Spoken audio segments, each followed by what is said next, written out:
ajalite ajalite oyo akokani nayo yemba ajalite unana lola ajalite abana se oyo akokani nayo yemba ajalite o Yahweh ajalite oyo akokani nayo ajalite o nayo kayo Yesuwe nayo kayo balingi nayo kayo Yesuwe nayo kayo gai nayo kayo Yesuwe nayo kayo balingi nayo kayo Yesuwe nayo kayo Yahweh lobelanga Yesuwe lobelanga Yahweh Yahweh lobelanga Yahweh lobelanga leloyo lobelanga Yahweh lobelanga ya solo soki na moni pokwa ya leloyo nakobanga nzambe Yahweh nakobanga nzambe yangananga na yemba haleluya amen Alléluia, Alléluia, Alléluia, Alléluia, Alléluia, Alléluia, Amen, Alléluia, Alléluia, Alléluia, Amen. Mitema, milema nzoto na biso elingi eyokayo. Molimo mo santo na yo akonze sika oyo. A disposer mitema na biso poto yamba liloba na yo. Liloba na yo ezala na nguya ya kobikisa pe kokangola po ete komami tu leur envoies ta parole et ta parole les guérit. Bayi batamboli na maladi bazwa lobiko na nzela liloba na yo. Bayi batamboli na bangambo bazwa solution na nzela liloba na yo. Bayi bayina mituna bazwa biyano na nzela liloba na yo. Bayi bazana na nzela komisa bango pa ibona kimelo ngona bango to komisa yo. Kolo natiki na maboko na umbu na yo oponi lisusu pokwa lelo pona kolo biso na nzela na ye tonda kati na ye utiliser puissamment pote na nzela maloba na yo to pambola milimo nyonso mabe ya dérangement pe distraction etike sika na kombo na Yesu kitisa ba ange na yo ba assister biso na mosala pokwa lelo gloire na yo ezala kati na ndapu na yo tobima ande to kota kete tobima na koseka tobima na esengo tobima na kimia na kombo na Yesu amen amen yambo tobengi samote ina biso tozali ko honorer présence ya basali na nzambe na salle toyambi mosali na nzambe le révérend pasteur Michel Bamo nzambe amona yo ndengo zobeta maboko wana quelque chose et s'est passé na bomo na yo. Nous saluons encore la présence du manager Bishop bienvenue Mwamba toyambi le susuna maboko merci. Maintenant tout les médicolo tout yamba orateur na biso du jour nazo zela yo muto vandi tele malikolo et na ebi ke pokwa lelo eza na miracle moko ko salema na vie ya muto moko na batu nyonso tebe na muto azopesa nga amen ko leka batu nyonso na lobi miracle ko salema na vie ya muto azopesa nga amen ozokatisa balabala na lingi otali sesengwa ko yamba liloba na Nzambe tangu tozobengisa mosali na Nzambe ozobeta maboko makasi na mololo na bengisi le révérend Bishop Mushaba betela Nzambe maboko makasi na mololo ya kuloma you cannot ne biatumbo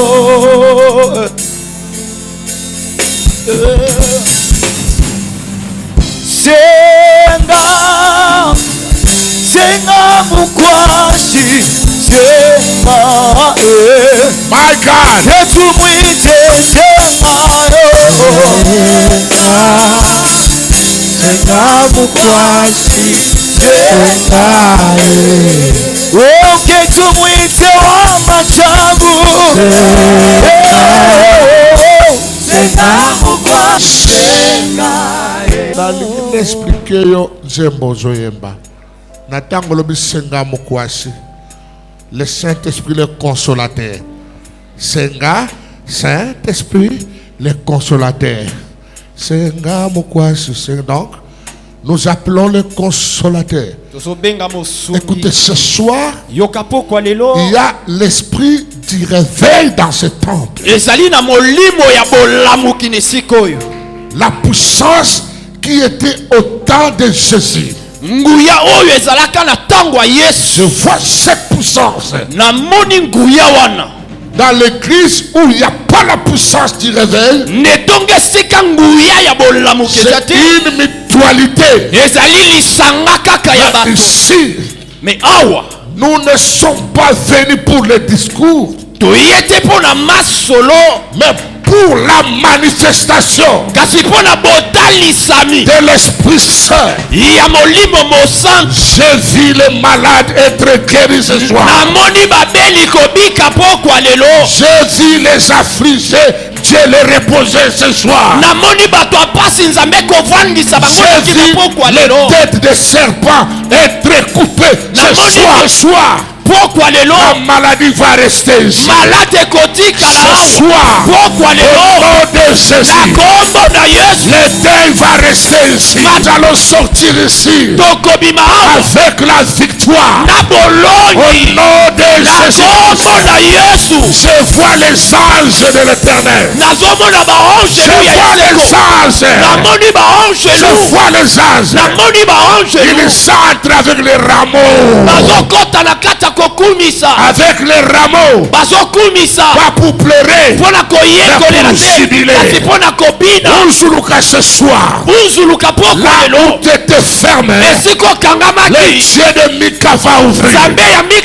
Là où c'était mal, le mal changera.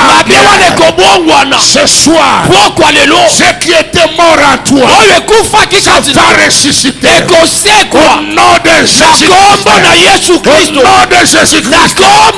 Nous n'amenons pas le nom de quelqu'un ici. Nous amenons le nom de Jésus. Il est le même hier, aujourd'hui.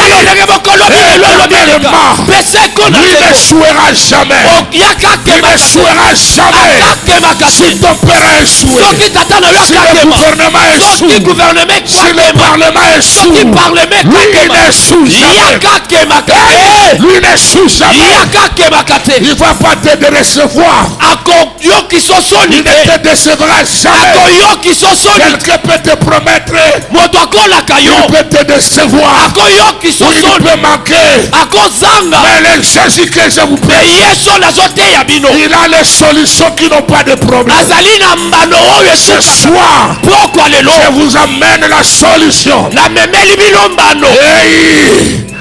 Ceux qui sont venus avec Mbassou, qui est Mbassou devant l'Éternel, ceux qui est venu avec diabète, diabète c'est quoi devant l'Éternel? Ceux qui est venu avec le sida, la Bible me dit, pas se mettre ici, pas se mettre ici, pas se mettre ici. Ce soir, ce sera Jésus à la croix. Il dit, venez à moi, vous toutes vous êtes fatigués. On est fatigué. On est fatigué. On est fatigué. On a besoin du repos. Et le repos, c'est Jésus.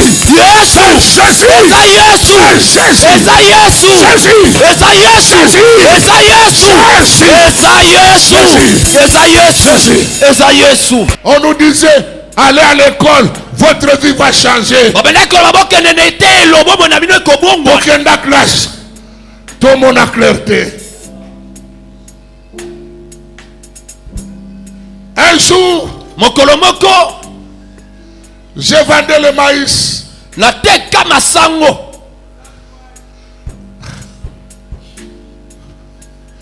Je vendais le maïs, apôtre. On m'appelle l'enfant de maïs. Un jour, les Kuluna m'ont attaqué.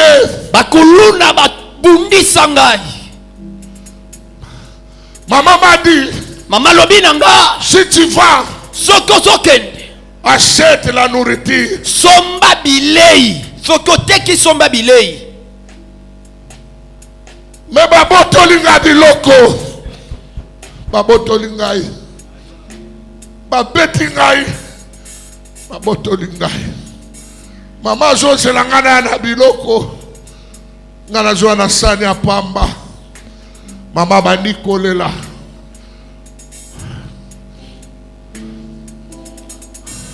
Oyo ngana mona.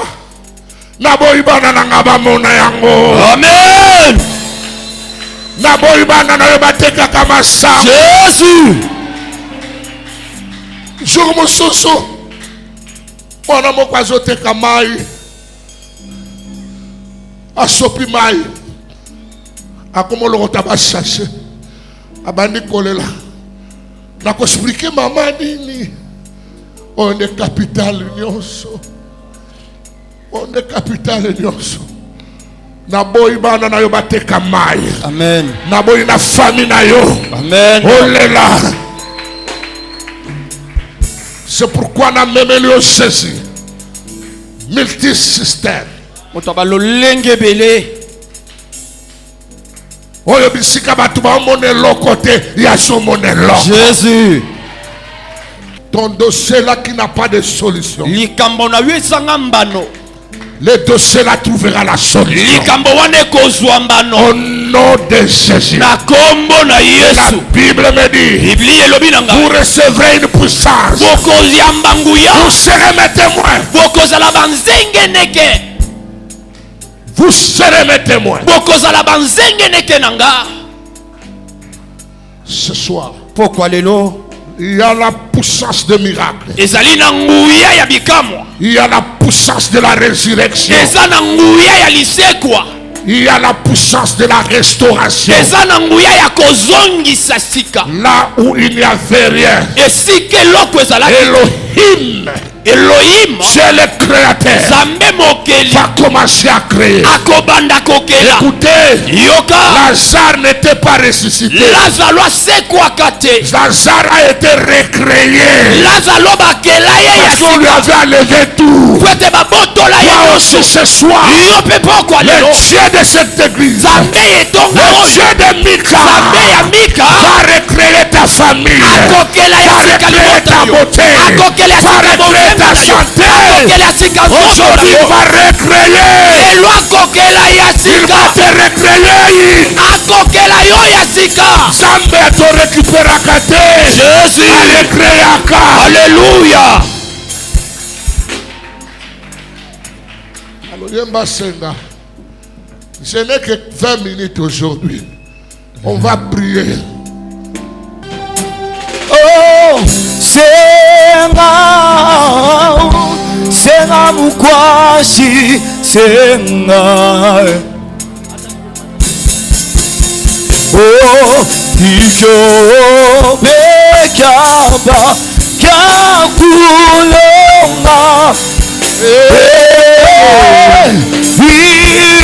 Virukeno.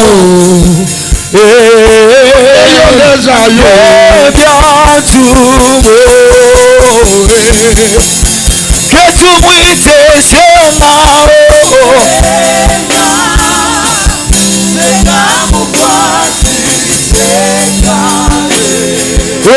que tu muites amachamu.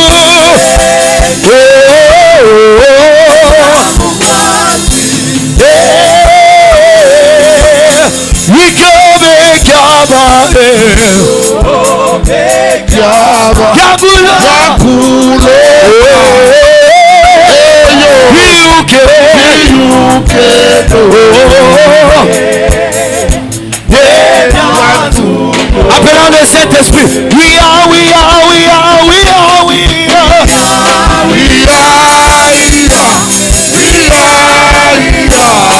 Lelo pasola no la tolingi tomona. Lelo pasola no la tolingi tomona. Je vois l'ange médecin commence à guérir. Na kati ya kobikisa. Je vois quelqu'un nazomona moto a été pincé à la gorge. azokaki na kingo. Ce soir, Pourquoi lelo quand nous chantons, tongo tozo yem je vois la puissance de la guérison. na moni nguya ya lobiko À la porte, ne kuke il y a une maman eza na mama avec des lunettes. na lunette. J'ai vu qu'on t'a jeté le venin Na moni babwakeli yo vene ya nyoka par une autre femme epai ya mwasi mosusu à cause de Unzuluka. na ntina ya unzuluka. J'ai commencé à voir le venin sortir. Na bandi komona bavene kobima. Le Dieu de Mika, Nzambe ya Mika j'engage le Dieu de cet homme. na kotisi na mosala nzamba mutoyi. J'ai vu une femme, Na moni mwasi elle a parlé mal contre toi. aloba mabe na ntina na Elle yo te soupçonnait dans quelque chose azokotiso na kati ya likambo moko que toi tu connais. oyo yo yebi te.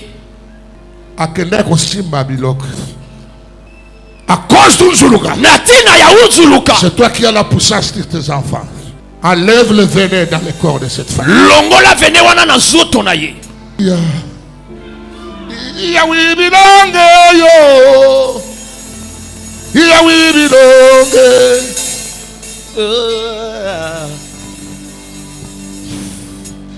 Le Dieu de Mika, Nzamba Mika enlève le venin. longola vene Tu ne mourras pas. okokufa te. Normalement, tu devais mourir. Mais tu ne mourras pas. Yo kokufa te. Tu vivras. Okobika. Tu rencontreras le merveille de l'éternel. Yawi bilonge yo. Yawi bilonge.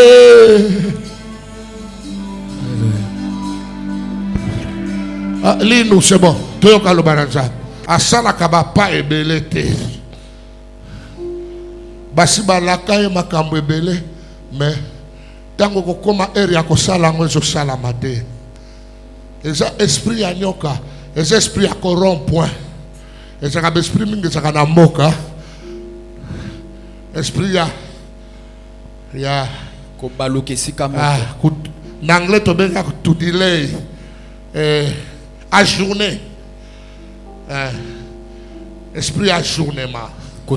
Baluka esika moko. Yesu azali awa. Jésus. Molo amu muti muntwe. Na lola wa moto azali. Wana dinanga ye. Mokolo bolingo. Wakwambila malu. Ya kobetela masolo. Tumulenga. Yesu nzambe malamu. Maya brekebo. Lino. On nous lit. Batangela biso. On écoute la parole. Étant parti de là, se retirant dans les territoires de Tyr et de Sidon. Et voici une femme cananéenne qui venait de ces contrées, lui cria: aie pitié de moi, Seigneur, fils de David. Ma fille est cruellement tourmentée par les démons. Il ne lui répondit pas un mot. Et ses disciples s'approchèrent et lui dirent avec insistance: renvoie-la, car elle crie derrière nous. Il répondit: je n'ai été envoyé qu'aux brebis perdues de la maison d'Israël. Mais le vent s'est prosterné devant lui, disant: Seigneur, secours-moi. Il répondit: il n'est pas bien de prendre le pain des enfants et de les jeter aux petits chiens. Oui, Seigneur, dit-elle, mais le petit chien mange le miette qui tombe de la table de leur maître. Alors Jésus lui dit: femme, ta foi est grande, qu'il te soit fait comme tu veux. Et à l'heure même, sa fille fut guérie. Mes enfants, Bana, parmi vous, nakati nabino, je vois les grands ingénieurs dans ce pays. namoni ingénieur monene na kati ya mboka oyo. Parmi vous, Nakati nabino, si vous vous accrochez à Jésus, soki bokangami epai ya Yesu, il y aura des inventaires parmi vous. ekozala na basali ya biloko kati na bino. Vous allez inventer Bokosala ba biloko au nom de Jésus. na kombo na Yesu. Vous n'êtes pas venus par hasard. boye na mpwasa te. Dieu veut vous connecter Nzambe alingi kotutisa bino quelque part. na esika songolo Pour que Dieu étende tes limites, po ete Nzambe afongola ndelo na yo. Dieu te Ça- demande Nzambe akosenga na yo d'avoir la foi ya kozala na kondima et la détermination. mpe bosukisami. Ah, on le dit bien. La foi La foi et la détermination. et la détermination. La Bible me parle d'une femme. Biblia kolobelanga na tina mwasi Elle était cananéenne. azalaki moto mboka Kananeya. Elle a écouté parler de Jésus. Ayoka koloba na tina Yesu. J'ai béni l'apôtre pour Unzulu. Na pamboli ntoma po na milulu ya unzuluka.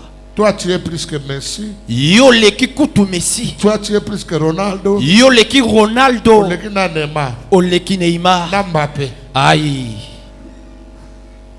Aux âmes mystiques. Jésus.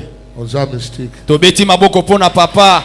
La femme a écouté, on parlait de Jésus-Christ. Mwasi ayoka koloba na tina Yesu Kristo. Elle avait une fille qui était malade. Azalaki nelenge mwasi La abandaki fille, kobela. elle était tourmentée par les démons, Elenge mwasi atungisamaki na par bademona. les soucis de sa fille. Na posa ya mwana na ya mwasi. Elle est allée voir le médecin. Ake kokutana na Mais les badokotolo. médecins n'ont pas trouvé la solution. Badokotolo bapesa mbano Il y te. a des endroits où les médecins ne trouvent pas de solution. Eza na bisika badokotolo bakokaka Ils te. peuvent nous traiter. Bakosunga yo Ils na ne kisi. donnent pas la vie. Me bapesi bomoi C'est te. Dieu qui donne la vie. Nzambe napesaka My God. bomoi. Nzambe nanga.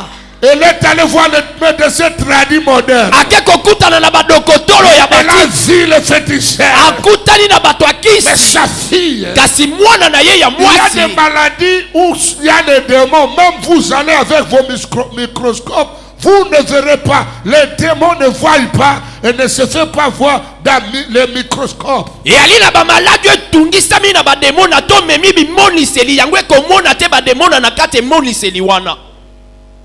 Elle était fatiguée. Ye alembaki Comme toi aussi tu es fatigué. lokola yo mpe olembi. Elle a décidé Azwi mokano d'aller voir Jésus. ya kokende komona Ce Yesu. soir, Pokwa lelo Pendant quelques minutes, na kati ya je miluta vous parle de la foi. nasolobela bino na ntina kondima. Sans la foi, Kozanga tu ne kondima peux pas voir la gloire de Dieu. okomona kembo na Sans Nzambe la te. foi, tu Kozanga ne verras kondima pas le miracle. okomonaka Sans bikamwa la te. foi, tu Kozanga ne peux pas kondima aller loin. okokende Ce mosika te. soir, Pokwa pour lelo que Dieu puisse étendre tes po limites, ete Nzambe afongola tu as ndelo na yo. besoin de la foi. Oza na posa La kondima. foi en qui? Kondima na La nani? foi en Dieu. Kondima na La foi Nzambe. en Jésus. Kondima na Yesu. Et la Bible me dit, Pe Biblia elle elobeli est ngai. allée voir. Ake komona Écoutez, boyoka la vraie foi, oyo ezali kondima solo. la vraie foi Kondima solo se fait voir. emonanaka. Kondima emonanaka na misala. Jésus. Yo ipesanga kondima no ezanga misala. Ngana kupesa kondima ya misala. Aïe. Bande kombote. Mbote. Citoyens et citoyennes, mesdames et mesdemoiselles et messieurs, je vous dis que c'est encore possible. Nalobeli bino eza nanu ya makoki. Loba nano esilite. Nanu esili te. Loba nano esilite. Nanu esili te. La maman est allée voir Jésus. Écoutez, Mama ke komona Yesu boyoka.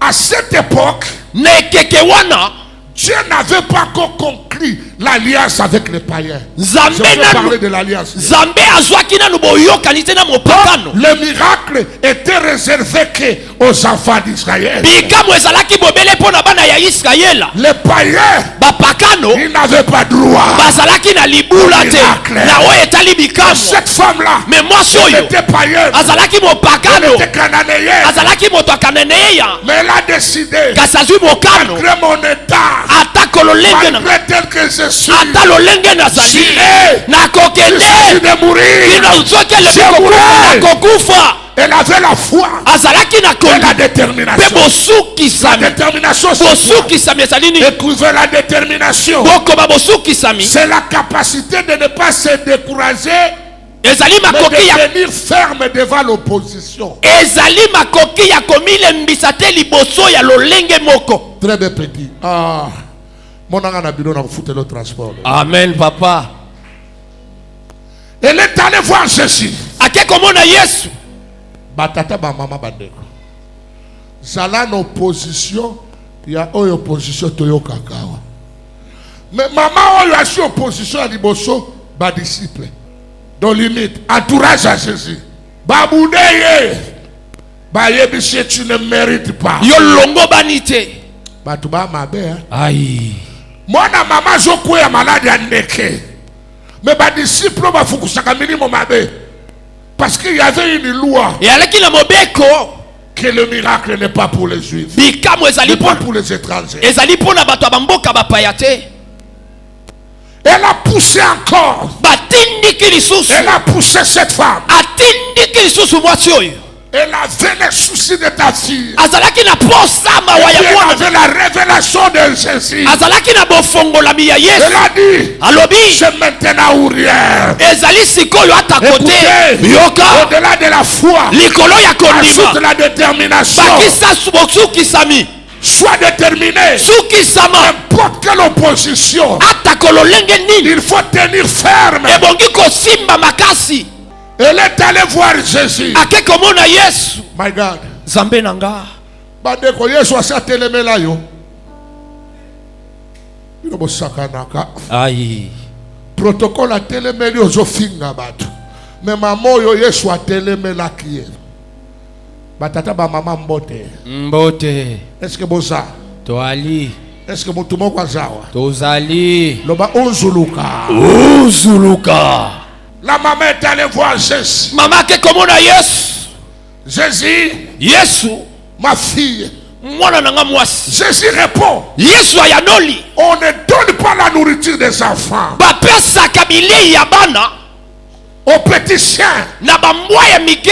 Donc ça signifie, Elingi koloba. Jésus a traité cette femme-là de chien. Yesu amona mwasi lokola mbwa. L'opposition des disciples. Botelemeli ya bayekoli. Les disciples basali l'opposition. Oui, mais opposition. Okokende, tokokende te, tokokende. Okende. Donc, elle n'était pas de père et de mère. Yazalaki ya tatata komama te. Cette femme-là, Mwasi wana. elle n'était pas de père et de mère. Azalaki ya tatata ko ya mama Le te. miracle était réservé aux enfants de père et de mère. Bikamo ezalaki pona bana o bakolo Sa mboka. foi, Me na kondima na sa ye. détermination. Pe bosukisami na Elle ye. a dit, Alobi. aïe, aïe, aïe, aïe, Hey! aïe, Hey! même ceux qui tombent, Ata oyo ezokweya. même ceux qui tombent, Ata oyo ezokweya. petits chiens, Bana bamwa mike. ramasse, Balokotaka. même ceux qui tombent, Ata oyo ekweyaka.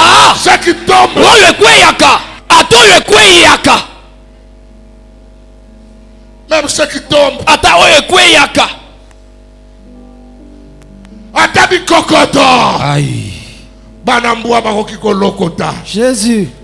Jésus a dit non, Yesu alobi te. je n'ai jamais vu une grande foi. Natikala komona kondima Quelle boye. foi, Kondima nini? quelle foi. Kondima nini? Elle a accepté l'humiliation. Andimi Elle soni. a accepté d'être poussée. Andimi batindika ye. Tata mama bandeko. Joa na opposition ya fayulu. Ma foi. Opposition ya batu mususu. Kozo opposition ya Nzambe te. Nzambe s'opposer na mama. Mais à cause de la détermination. Natina bosukisami. La détermination c'est quoi? Bosukisami ezali nini? Ngai na opposition. Sukuma nga kaka po oleka. Tindika. Banda otindika. Mon opposition. Azoluka mbongo opposition boy. Azoluka santé baboye lié.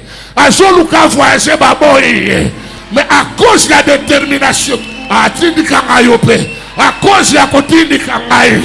Na kolemba, na kolashe, na butu na lelo, batata ba mama bandeko. Zala déterminé. Jésus. Miracle. Alléluia. Déterminé. Jésus. Jésus. Zala déterminé. Alléluia. Au nom de Jésus. Au nom de Jésus. Alléluia. Namoni ba maman déterminée. Amen. Namoni sombi mutuka na yo posa déterminé. Jésus. Maman namoni ba na ba bengi sona poto posa déterminé. Amen. Beta maboko, maboko, maboko. Kolemba kavate. Jésus. Famille mobile ba ko critiquer bi. Na boak na longwa na longte. Le bala ko kende te. Tina mona miracle na ngai. Tina mona miracle na ngai. Mama wana zaki na souci ya mwana na ye papa pasteur. Mutu ezati, omona mutu apakoli parfois tambo mais bongo zero. Mutu ezao ya fandaka. Atali na uchi wapi. Na zokende wapi. Na komi wapi. Na sala nini. Pona mona changement. Butu ya lelo. Ezali butu ya passation de pouvoir. Amen. Le butu a changé. Jésus. Butu ya lelo ko récupérer ayo. Alléluia. Butu ya lelo ko récupérer santé na yo. Jésus. Butu ya lelo ko récupérer mbongo na yo. Alléluia. Butu ya lelo ataba finga kiyo. Ataba lobela kiyo mabe. Ataba lidi baboma yo. Butu ya lelo eza butu ya ko changer ma solo. Amen. Yokokani na moto te.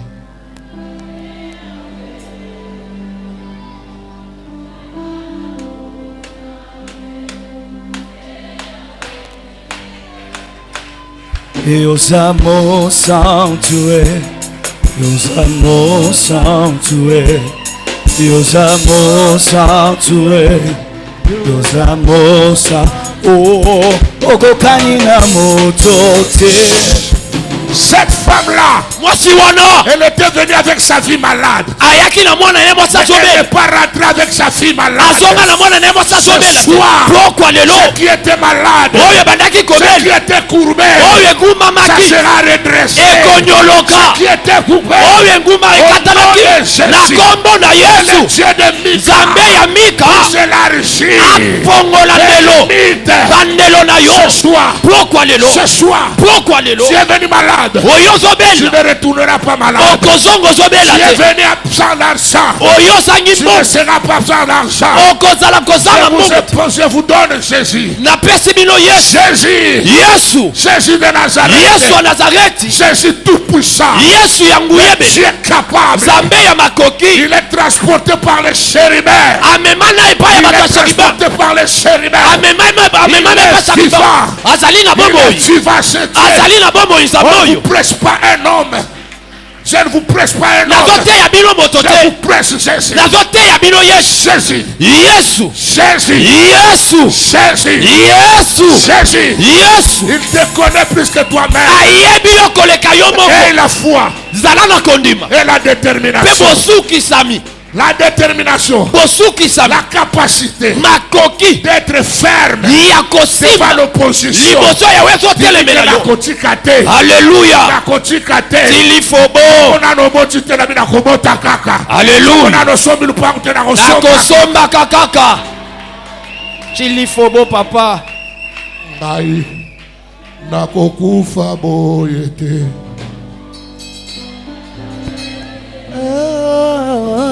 Cette femme-là, Mwasi wana.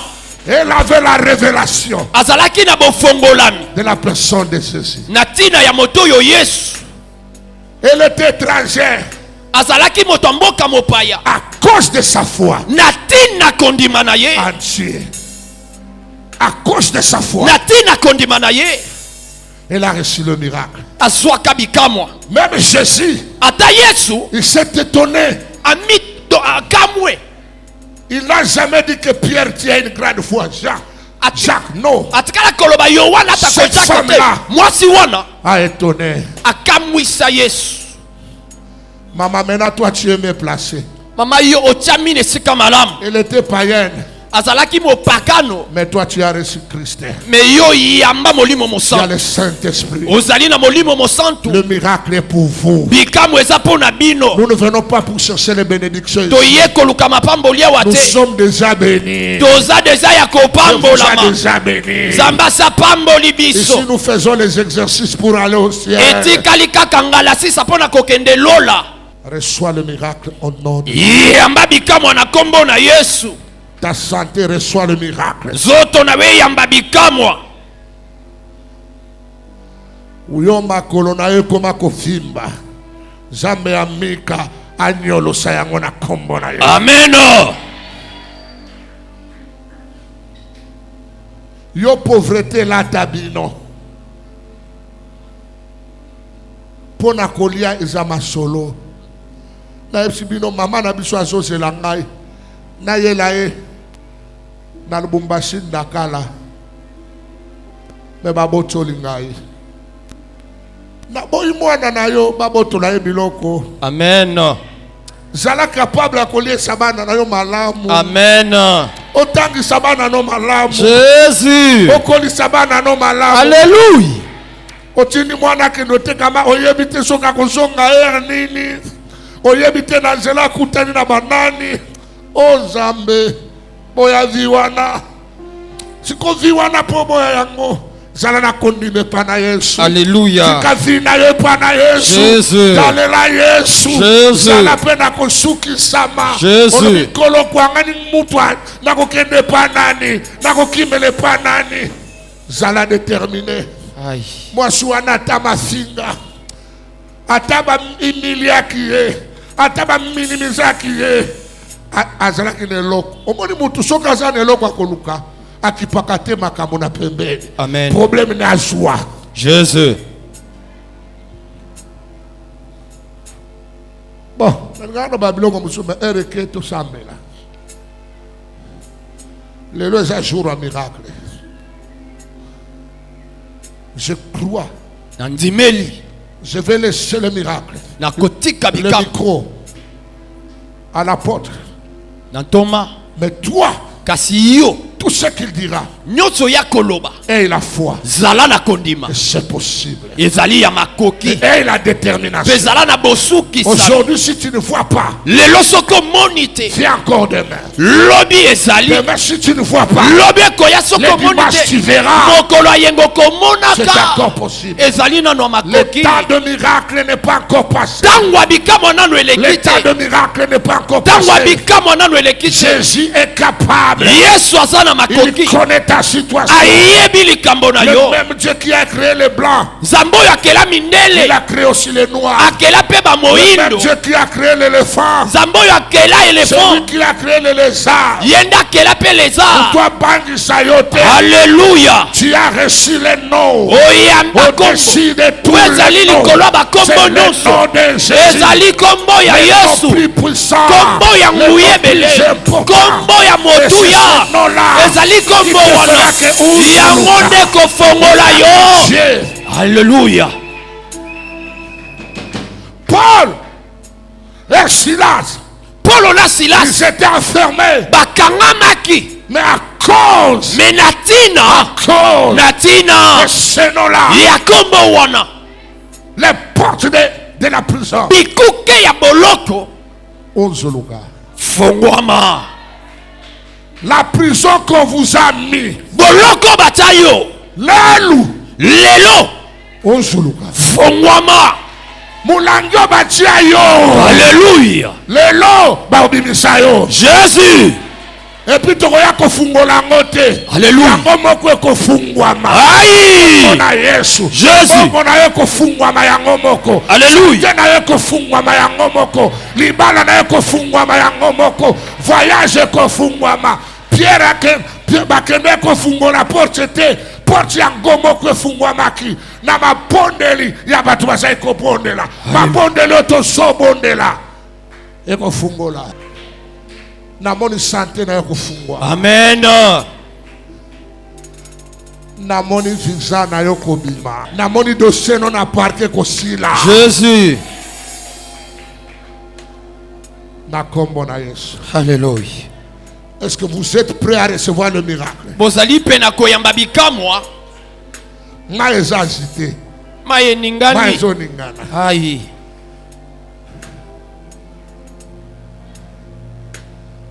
Mama wana kufela mwana. Bake kokunda. Cimetière yango wana. Basi batimboli libulu.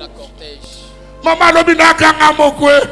Nana mobali te. Mwana ndeke ndaka brasa. Mwana ndeke ndako saye. Ndasali sakangai. Pona nini bobomeli ngaye.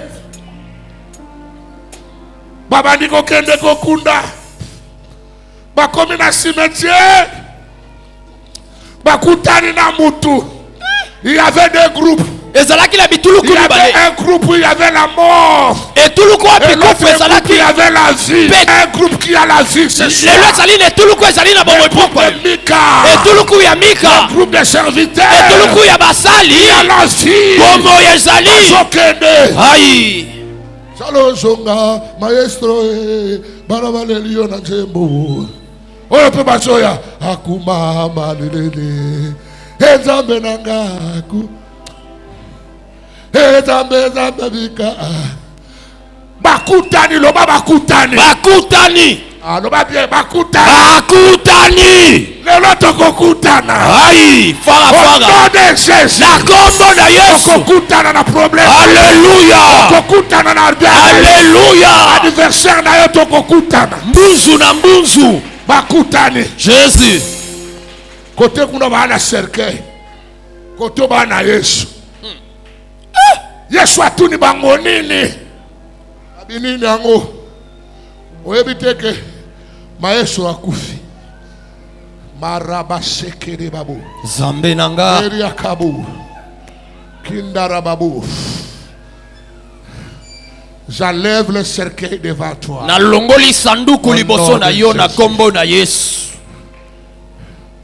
On a touché le cercueil. Basimbi sanduku. Batuni maman, qu'est-ce qu'il y a? Ni nango ezali. Maman lobi papa. Moi na moko kaka. La Bible me dit. Biblia lobi nanga. Le malheur atteint souvent les justes. Pasi ekangaka mingi mingi bayenge beni. Kasi aseko. L'en délivre toujours. Akango la kakaka. Maman. Zamba ko pesa yo sengo. Cercueil. Bato mabulu babenga yango boya. Eza kotoyo. Na kuruze. Mais Yesu akei. Nazo kotisa Yesu. Na fulu ya zina yo eza na kufa. Na butu na lelo. Oyo nyonso ekufa kepai na yo. Ekozonga na ndaku. Yesu asimbaki cercueil. Alamusi gaso wana. Azongi sepa mama na ye. Bazongaki. Na butu na lelo. Nazongi selio ekufaki. Nazongi selio babotola yo. Nazongi selio yozanga. Ozonga nango na ndaku. Na kombo na Yesu. Nazongi selio sante. Nazongi selio esengo. Nazongi selio mbongo. Vous qui me suivez à l'internet. Nazongi selio esengo. Tout ce qui était mort, je t'amène le nom de Jésus. Il n'y a aucun nom qui nous est donné que le nom de Jésus. Accroche-toi au nom de Jésus. Tu ne seras pas déçu. Les hommes vont te décevoir. Les parlements te décevoir.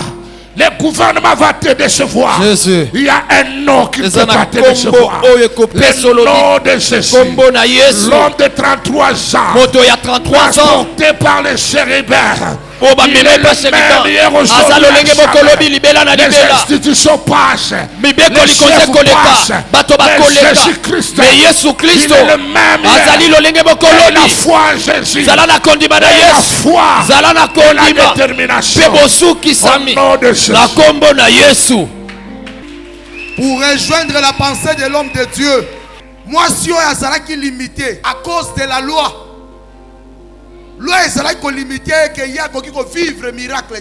À cause de la foi, sa foi a brisé la loi. Pourquoi y a le lot qu'on dit moyen nango ebuka bibe konyos. Nanya lobi je reçois. Nanya lobi je confirme. Nanya lobi c'est ma parole. Nanya tellement lobi c'est ma prophétie. Nanya gagi bakasi yes. Nanya beti makona sabi aïe aïe aïe aïe.